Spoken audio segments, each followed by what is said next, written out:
하나님 말씀은 사도행전 5장 1절로 11절 말씀입니다. 아나니아와 삽비라 부부가 성령을 속이다라는 제목으로 초대교회에 아주 충격적인 사건이 일어난 일들을 기록하고 있습니다. 오순절 마가다락방에 임하신 성령의 역사는 하나님의 약속의 말씀에 대한 분명한 성취였습니다. 드디어 약속하신 대로 성령께서 주의 백성에게 오신 것입니다. 그동안 구약에서의 성령의 역사는 특별한 선지자나 사사를 통해서만 임하셨던 성령의 역사가 예언의 말씀대로 남녀노소 모두에게 임하셔서 더 이상 특별한 선지자의 예언적 말씀이 아닌 예수 그리스도를 고백하는 모든 하나님의 백성들을 통하여 하나님의 구원의 역사를 시작하게 된 것이었습니다.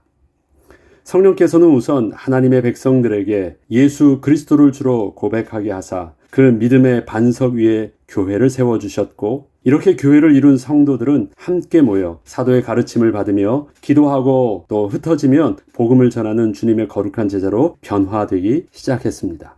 초대교회 사도들과 성도들에게 일어나고 있던 성령의 역사는 그동안 한 번도 경험해보지 못했던 새로운 영적 체험이었고 삶의 변화의 연속이었습니다.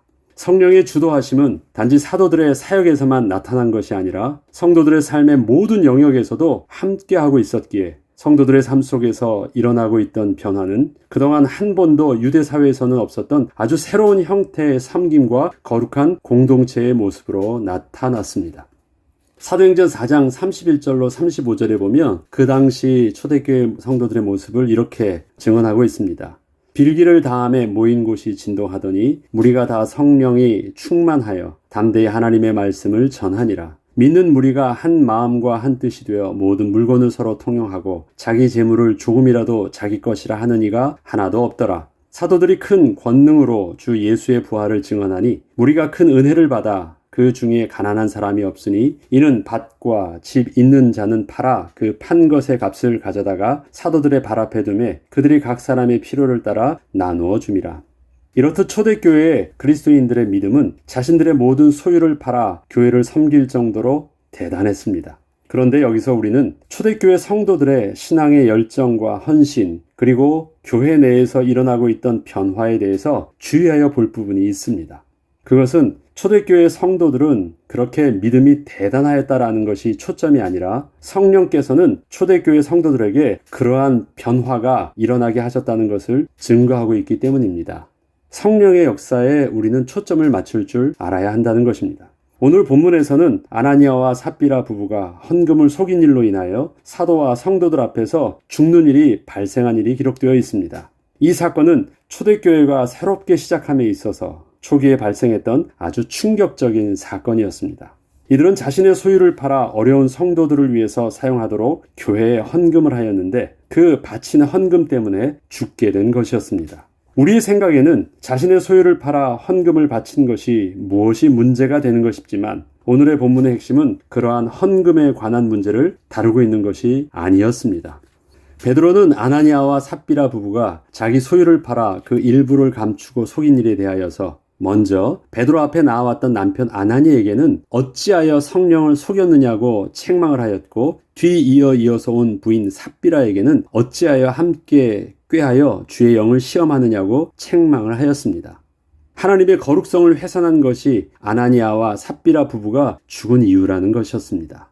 단순히 왜 헌금을 감추었고 왜 헌금을 떼먹었느냐고 책망한 것이 아니었던 것입니다. 만약에 그렇게 물었더라면 베드로가 부부의 정직하지 못한 그 도덕성을 문제 삼은 것이었겠지만 베드로는 저들의 도덕성을 문제 삼은 것이 아니라 성령 하나님의 임재하심 앞에서 하나님을 속이고 하나님의 영을 속였다는 것으로 저들의 하나님 앞에서의 그 거룩성을 문제 삼은 것이었습니다. 헌금은 차라리 하나도 바치지 않아도 아무런 문제가 되지 않는 것이었습니다. 베드로도 이것에 대해서 분명히 말합니다. 너희가 안 드릴 수도 있었다라는 것입니다. 그리고 저들이 죽은 것도 베드로가 죽인 것이 아니었습니다. 베드로는 단지 저들의 영적 문제를 정확하게 보았기에 책망을 한 것이었지만 이 일에 대하여 성령 하나님께서는 저들을 모든 사도와 성도들이 보고 있던 현장에서 그대로 죽이신 것이었습니다. 하나님께서는 왜 그렇게 강력하고 또 충격적으로 모든 성도들 앞에서 그 부부를 그렇게 죽이셔야만 했을까요?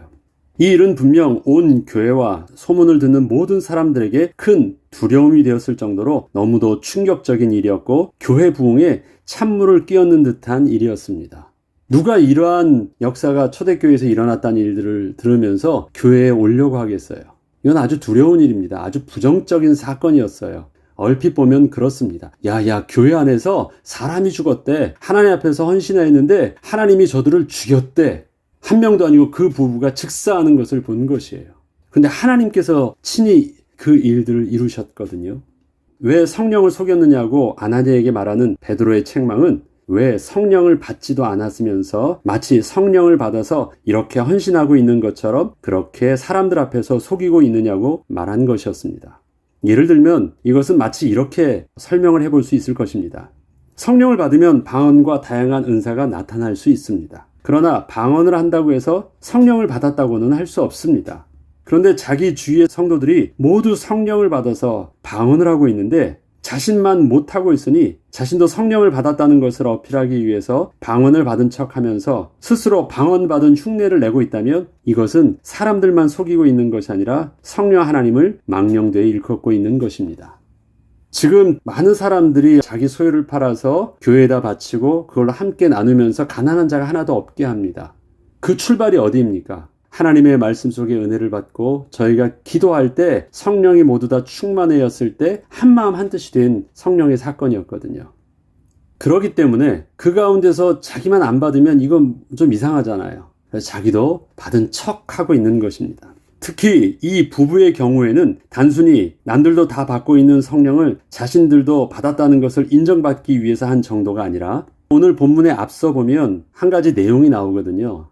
레위족 사람이었던 바나바가 자기 밭을 팔아가지고 교회에다 갖다 두어서 이것이 성도들에게 큰 도움이 되는 사건이 있었습니다. 그 내용들이 있는 다음 그 바로 다음에 나오는 내용이 아나니아와 삽비라의 얘기예요. 그러면 그 앞에 있었던 내용들과 연결해서 본다면 아나니아 삽비라가 왜 이렇게 소유를 팔아서 그렇게 모든 사람 앞에서 헌신을 하는 행동을 했는지 조금 이해할 수 있습니다. 앞서 자기의 밭을 팔아서 헌금한 바나바처럼 교회 내에서 자신들도 바나바와 같은 헌신을 함으로 동일한 존경을 받고 싶었기에 주위의 사람들에게는 자신의 소유를 다 팔아서 하나님께 드린 것처럼 하였지만 속으로는 너무 아깝고 다 감당할 수 없었기에 그 값의 일부를 감추었던 것입니다. 저들은 단지 명분만을 쌓고 실리는 챙기려 하였던 것이었습니다. 많은 사람들 앞에 나도 이렇게 하나님 앞에서 헌신했다라는 것을 어필하고 싶었어요. 그렇지만 그것은 성령께서 주신 마음으로 또 헌신한 것이 아니었기 때문에 실질적으로는 그것이 아까웠어요. 그래서 많은 사람들 앞에서는 드린 것처럼 하면서 사람들이 그 값이 얼마인지 어떻게 알아요? 그냥 내가 이렇게 했다 그러면 헌신한 자체가 귀한 것이죠. 야, 참 귀하구나. 저 부부도 하나님 앞에 이렇게 귀하게 자기 소유를 팔아서 헌신하였네. 또 칭찬할 수도 있을 것입니다. 값은 따지지 않아요. 그래서 그렇게 명분을 사람들에게 알리고 실리는 챙기려고 했는데 이것을 성령의 사람 베드로는 잘 알고 네가 하나님을 속였다라고 책망을 하게 된 것이었습니다. 다음으로 뒤이어 베드로 앞에 나온 삽비라에게 어찌하여 그 남편과 함께 꾀하여 주의 영을 시험하려느냐라고 했던 것은 하나님이 너희 앞에 계셔서 다 보고 계신데 어떻게 너희는 마치 하나님이 없는 것처럼 행동을 하느냐는 책망이었습니다. 다 보고 계신 하나님께서 이러한 너의 모습을 모른 척 하실 것 같으냐고 강하게 책망한 것이었습니다. 하나님의 영을 시험하느냐. 저들은요, 사람들의 눈을 속이면 단 줄 알았거든요. 하나님은 눈에 안 보였습니다. 하나님이 계시다는 것을 저들은 몰랐어요. 다른 사람들은 하나님이 계신 걸 알고 하나님 앞에서의 거룩함과 경외함으로 삶과 신앙의 변화가 일어났는데 저들은 눈앞에 계신 하나님은 안 보였고 그냥 사람들만 보였어요. 사람들만 속이면 되는 줄 알았어요. 그런데 베드로는 저들을 향하여 주의 영을 시험하느냐? 너 하나님이 계신지 모르겠어? 하나님이 계시다면 어떻게 할지 너 한번 확인해 보려고 그렇게 한 거야? 이런 의미였습니다. 이렇듯 저들의 숨겨져 있던 하나님 앞에서의 거짓을 성경은 이렇게 기록하고 있습니다. 베드로가 이르되 아나니아야 어찌하여 사탄이 내 마음에 가득하여 내가 성령을 속이고 땅값 얼마를 감추었느냐. 자, 도덕성을 말하고 있지 않죠. 사탄이 네 마음에 가득하여 성령을 속였다라고 말하고 있습니다. 근본적으로 영이 다르다라는 것을 말하고 있어요. 영적인 문제를 지금 말하고 있습니다. 아나니아와 삽비라가 다른 사람들처럼 단순히 성령을 받았느냐 안 받았냐의 문제가 아니라 그 교회 안에 아나니아와 삽비라는 다른 영의 사람들이 그렇게 숨어서 들어와 있던 마치 알곡과 쭉정이 같은 자들이었던 것입니다. 저들은 그리스도인들이 아니었어요. 자, 교회 안에서 성령을 받을 수 있어요. 받지 않을 수도 있습니다. 성령의 역사가 어떤 사람에겐 지금 나타날 수 있고 나타나지 않을 수도 있어요. 그것이 문제가 될까요? 그렇지 않아요. 그러나 한 가지 문제가 될 수 있는 것이 있습니다. 교회 안에서 하나님의 백성이 있는데 거짓 영이 숨어 들어와서 그렇게 거짓 영이 마치 하나님의 백성처럼 행동을 하는 것은 문제가 있어요. 지금 아나니아 삽비라는 아직 성령을 받지 않은 상태가 아니라 근본적으로 그 영적인 뿌리가 다른 사단의 또 마귀의 자녀라고 정확하게 진단하고 있는 것입니다. 땅이 그대로 있을 때에는 내 땅이 아니며 판후에도 내 마음대로 할 수 없더냐? 어찌하여 이 일을 너의 마음에 두었느냐? 사람에게 거짓말한 것이 아니요 하나님께로다. 자, 하나님 앞에서 하나님이 없는 것처럼 행동을 하고 있는 것입니다. 이처럼 현재 초대교회에서 일어나고 있던 성령의 역사는 영이신 하나님이 눈에 보이지 않고 있다고 해도 실제적으로 함께 하셔서 주도적으로 역사하고 계셨던 것인데 저들은 감히 그 하나님이 없는 것처럼 성령을 사칭하고 있었던 것입니다. 그렇다면 아나니아와 삽비라 부부는 모두가 성령을 받아 한 마음이 한 뜻이 되어 섬기고 있던 그 공동체 안에서 자신들만 그렇게 성령을 받지 못하던 이유는 어디에 있었을까요? 초대교회 성도들에게 임했던 성령과 그 성령의 역사에는 분명한 영적 비밀이 있었습니다. 단순히 초대교회 성도들의 모임에 참여한 누구라도 참여만 하면 누구라도 성령의 충만함을 받고 또 성령의 역사가 일어난 것이 분명 아니었기 때문입니다. 저들의 성령의 역사에는 먼저 사도들을 통한 예수 그리스도의 복음의 선포가 있었습니다. 그리고 이 말씀을 들은 성도들이 그 사도들의 가르침을 하나님의 음성으로 듣고 또 순종함으로 온전히 하나님의 뜻대로 인도받기를 위해서 전혀 기도에 힘쓰게 되었을 때 저들에게 성령께서 강력하게 역사하여 주심으로 함께 성령을 받았던 성도들은 한 마음과 한 뜻이 되어 서로를 섬기게 되면서 모인 무리들 중에서 가난한 자가 없게 되었던 것이었습니다. 한 마음과 한 뜻이 어떻게 해서 이루어졌습니까? 한 성령 안에서 한 마음과 한 뜻이 되었던 것입니다. 성령께서 하나 되게 하셨기 때문에 예수 그리스도와 교회가 하나 될 수 있었던 것입니다. 저들이 한 마음과 한 뜻이 될 수 있었어요. 무엇 때문에? 무리가 다 동일하게 예수 그리스도로 인하여 성령의 충만함을 다 받았기 때문에 하나가 된 것입니다. 그러면 예수 그리스도의 복음을 통하여서 모든 무리가 성령의 충만을 받는 그 큰 은혜를 받음이 없다면 다른 것으로 많은 사람들에게 또 친교를 통해서 아니면 어떤 좋은 가르침과 좋은 프로그램을 통해서 사람들을 하나 되게 했다면 어떤 일이 일어날까요? 모여지고 서로 사람들이 마음이 합한다고 해서 그것이 교회일까요? 모여지면 교회인가요? 교회당에 모여지면 그것이 교회가 부흥되는 것일까요? 그렇지 않습니다. 한 마음과 한 뜻이 무엇으로 인하여 그렇게 되어지느냐가 중요합니다. 저들 속에 성령의 충만한 역사, 예수 그리스도의 복을 선포하는 것을 빼고 단순히 그 교회 사람들은 서로 돕고 섬기며 구제에 힘썼다. 참 교회의 아름다운 모습이다라는 것을 말한다면요. 이것은 교회가 아니더라도 어떤 좋은 공동체 안에서도 그러한 일들은 일어날 수 있습니다. 초대교회의 섬김과 구제의 모습을 우리는 본받는 것이 아닙니다. 성령의 역사가 초대교회에서는 한 마음과 한 뜻이 되어 그렇게 섬김의 역사로 나타났다라는 것을 우리는 확인해야 됩니다. 그런데 아나니아 삽비라는 겉으로 보면 초대교회 성도들과 동일한 섬김과 헌신과 또 자기의 소유를 팔아서 헌금하는 일들은 동일했습니다. 그래서 그 무리 속에서 무늬가 비슷하게 함께 어울릴 수 있었어요. 그런데 하나님의 거룩하심은 그런 무늬는 비슷해 보여도 그 속에 거짓 영은 하나님께서 참을 수가 없었습니다. 진짜가 아닌 것을 하나님은 그렇게 걸러내셨던 것입니다. 비슷해 보인다고요? 그렇게 똑같이 그렇게 함께 비슷한 행동을 하고 있다면 아무 문제가 될 것이 없다고요? 교회는 그럴 수 없습니다. 그것은 다른 친교 모임을 가서도 다른 공동체에서 그렇게 하시면 됩니다.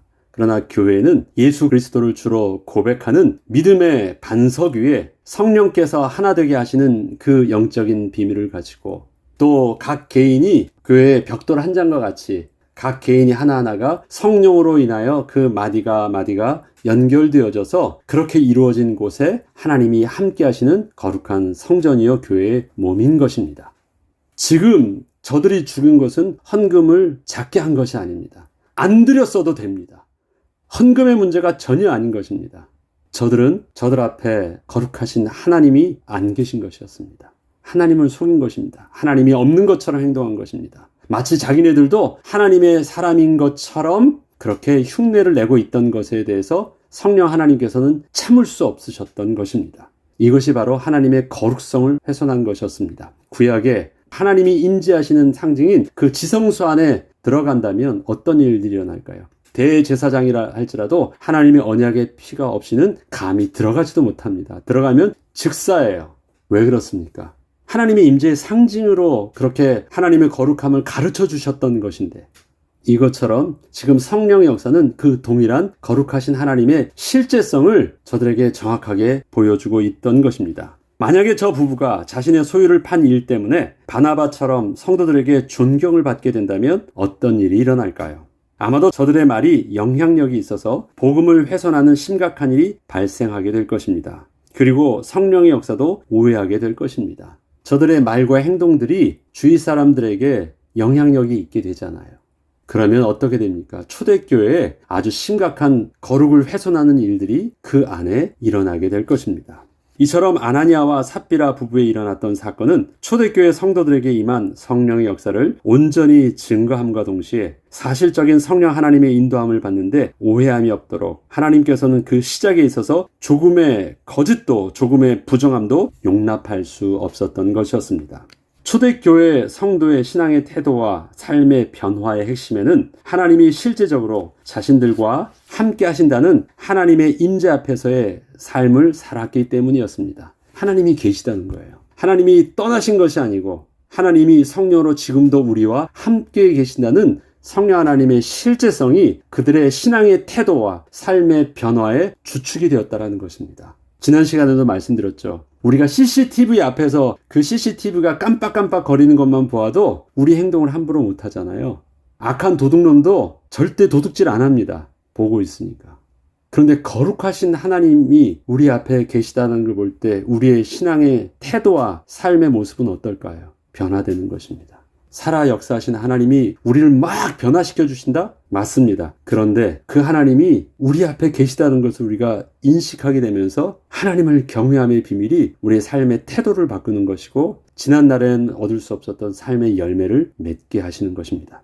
성령 하나님이 실제하신다면 우리 또한 성령 하나님을 속이거나 성령 하나님을 시험하는 일이 없는 신앙의 태도와 삶이 되도록 정말 기도하며 하나님 앞에 서야 하겠습니다.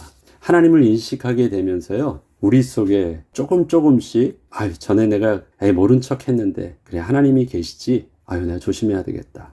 조금씩 우리의 삶이 바뀌기 시작합니다. 하나님이 계신 것을 인식하는 만큼. 전에는 하나님이 우리의 그런 부정함을 아시면서도 하나님께서 우리를 확 이끄시거나 즉사하지 않게 하시고요. 하나님이 함께 계시는데도 우리의 삶을 조금씩 변화시켜 가 주십니다. 그것이 이번 주에 우리의 삶 속에서도 교회 안에서만 인식했던 성령 하나님의 임재하심과 또 우리 콜람데오의 삶의 모습이 조금씩 우리의 삶의 모든 영역들로 회복되어지므로 하나님 나라가 확장되는 은혜를 또 이번 한 주간 더욱더 크게 누리는 저와 여러분 되길 주의 이름으로 축복합니다. 기도하겠습니다.